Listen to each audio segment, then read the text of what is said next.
On the steps of the Rhode Island State House, Ride the Wave sets sail on one of its most exciting episodes yet. Today I have the honor of interviewing Governor McKee to talk about leadership and the power of community in our ocean state. So let's go. Follow me.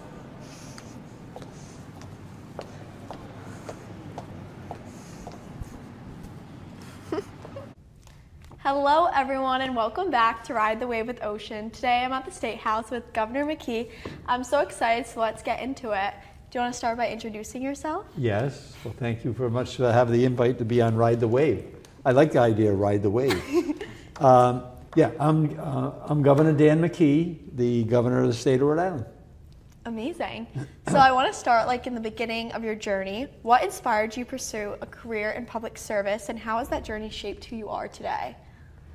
Well, I think the thing that inspired me is probably my dad, who was involved with working to open up a boys club in the town in the 1950s, and then I was a member there, and then I was a president of the club. I started the endowment fund, and then when Susan and I started our family, I got out of the boardroom and went down to the gym and coached basketball for years with a lot of young people. So it's the young people that inspire you to kind of continue to do things to help your community. So that's how I entered into local Cumberland, my hometown of Cumberland, and I ended up being mayor there for 12 years. Oh wow, I love that story. Yeah. So going on into your career, how do you balance listening to the community while making tough decisions that may not always be popular? Well, I think you got to be willing to listen to all the different variations of a discussion on any issue. And know that you're going to get various opinions, right? So not everybody's going to agree with one another, and then we need to figure out, as a governor or a mayor or an elected official, we need to figure out what's in the best interest of the total community.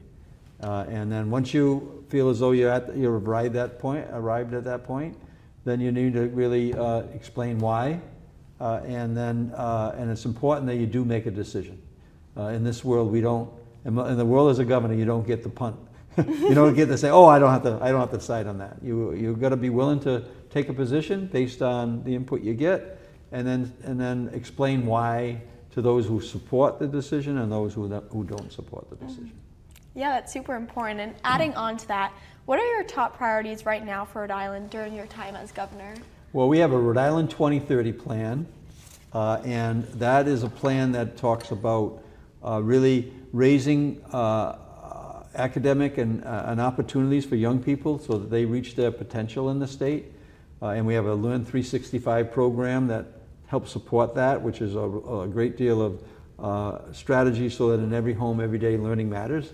And so that's a real key piece for us, is to raise these academic outcomes for our kids, for this, for the young people who live in the state. And then it's also raising incomes for families. So a great deal of our work and the policies that we set are set to kind of help people upskill their skill levels, and so that they are finishing 2-year degrees or 4-year degrees or certificate degrees.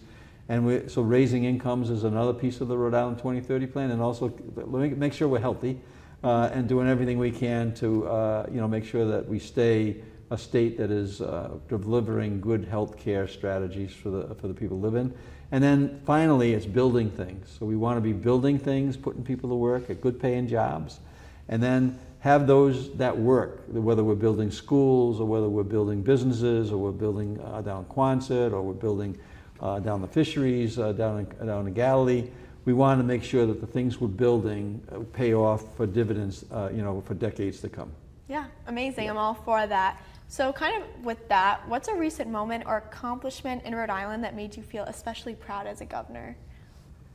Well, that's a good question, because I think there's a number of them, but I think that it's knowing that I'm working with a team of really dedicated individuals in our administration, and that they are really moving forward on the 2030 plan. A governor can't do it all by himself, so right now we just got recently ranked in a national ranking on our K through 12 schools, moving up significantly to the top 10, 7th in the country.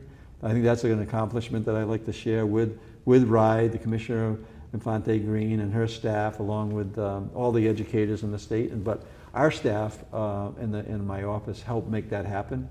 raising economic opportunity. We're moving up on the rankings double digits. So I think that that's really an indication that the work that we're doing is really paying off. And then continually seeing and going to groundbreakings and ribbon cuttings all around the state. I was in Bristol today about a groundbreaking for the Bristol Warren High School. I was in East Providence yesterday at a groundbreaking for one of our municipal learning centers that the mayors are really supporting around the state of Rhode Island. So I think it's the work that is the things that really motivate me, but I think you don't get the work done unless you're working with some really outstanding people who are dedicated to the mission. Yeah, great. I actually saw that on Instagram today, your posts about the school. Nice. As someone on your Young Leaders Board, what role do you believe young leaders should play in shaping the future of our state's democracy, and how can we overcome barriers to youth participation? Well, first, thank you for being a young leader, and we're expanding that, and I think it gives an opportunity to listen to other leaders that maybe have gone through a little bit more experience than the young leaders have. But I'm really happy about that whole core group. I put the group together because I do believe that young people that are exiting high school to exiting a few years out of college, that's an age group that doesn't really have access to a governor, doesn't really have access to influence decisions that are being made, like I said, on our Rhode Island 2030 plan. So I have really full confidence that as young people develop their leadership skills, that they can contribute a great deal to improving, in this case for Rhode Island, improving our education for our young kids, improving our incomes for families, improving our health, and to really be supporting of projects that help make the state a better place, right? I know that the Litter-Free Rhode Island program is something that the young leaders are really, got involved in. And that was the whole purpose there, right? Was really to engage them in a way where they could have a voice in terms of helping their communities, helping our state, and ultimately helping our country. Yeah, and I love being a member. Is there another effective way that youth can be involved? What, as a young person? Yes.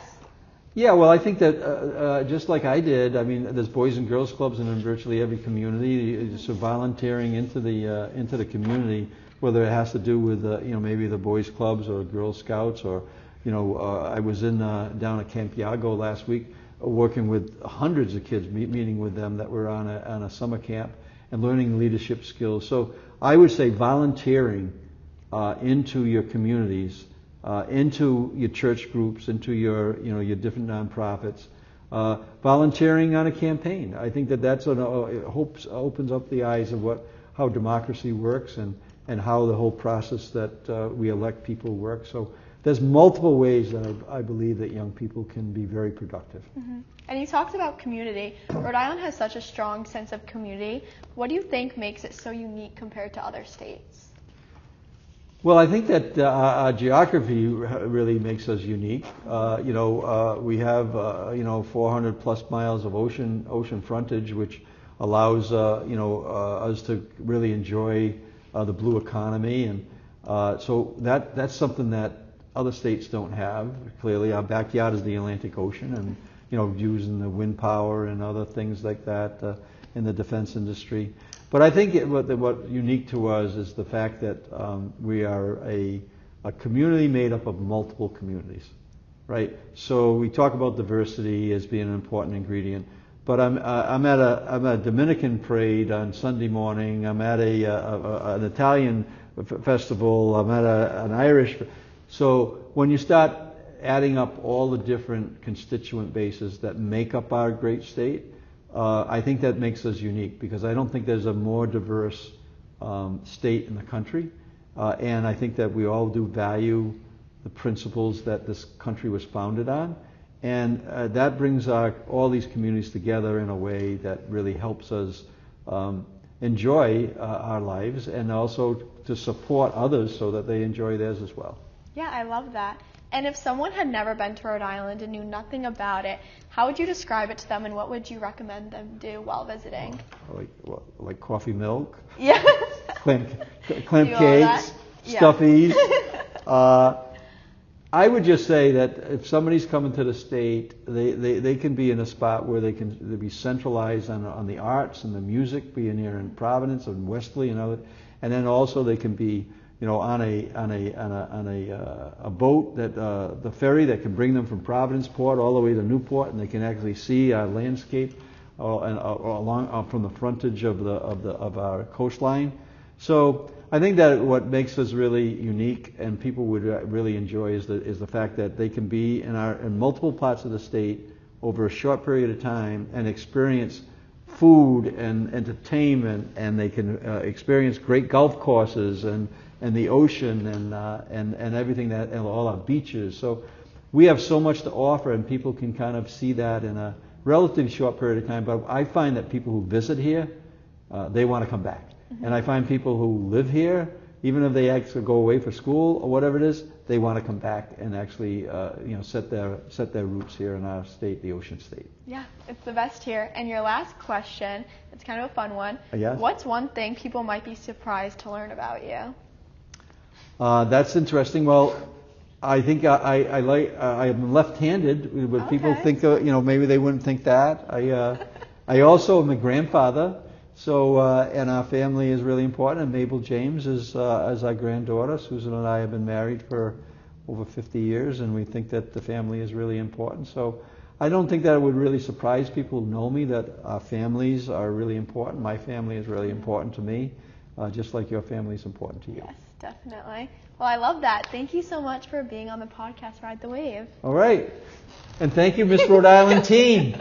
Appreciate it. Thanks for watching Ride the Wave. Now let's get going.